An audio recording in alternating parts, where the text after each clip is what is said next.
That the president did read the letter. I was there when he read the letter. This is something, Brittney Griner being held in Moscow, we believe the Federation is wrongfully, she's being wrongfully detained in Moscow at this time. This is an issue that is a priority for this president. As you have heard us say before, he believes that any U.S. national that is held abroad or detained or held hostage abroad, we need to bring back safely, and we are going to use every tool that we possibly can to make that happen. On Saturday, Mrs. Griner spoke with National Security Advisor Jake Sullivan. That is their second call in the past about 10 days that they have spoken. Secretary Blinken also spoke with Mrs. Griner as well recently. I don't have anything else to read out as far as a potential call or meeting with her family, but clearly we believe she is wrongfully detained. We believe she needs to come home. She should be home, as well as Paul Whelan as well, who's being held, and any other U.S. nationals who is being wrongfully detained abroad. Yes, and it is a deeply personal letter. As you know, this president takes that very personally as well.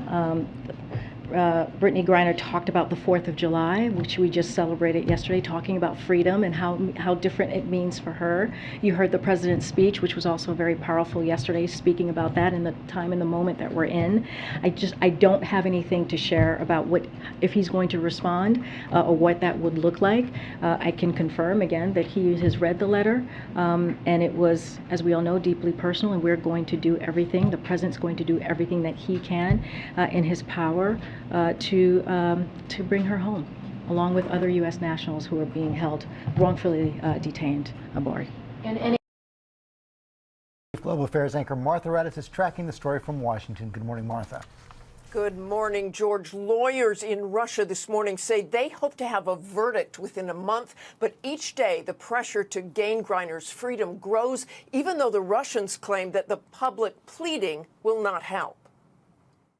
This morning, Brittney Griner appearing in court, facing 5 to 10 years in prison after Russian police say they found vape cartridges in her luggage containing hashish oil. The trial resuming just days after the president received a handwritten letter she wrote while in prison. The message reading in part, "I'm terrified. I might be here forever," adding, "Please don't forget about me and the other American detainees."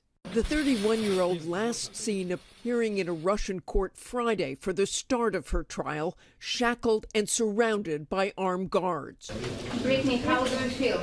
The White House calling her detention, which has been extended until December, unlawful. On Wednesday, the president and vice president calling Griner's wife directly. This has been top of mind for the president. He receives daily updates about the status of her negotiations to secure Brittney's release, and the U.S. government continues to work aggressively using every available means to bring her home. Today marks 140 days since the Olympic gold medalist has been detained, and the public pressure continues to mount. In an open letter signed by over 1,000 black female leaders, including legendary coach Dawn Staley, activist Bernice King, and Tina Knowles-Lawson, they write to the president, the rhetoric does not appear to align with the actions taken to date.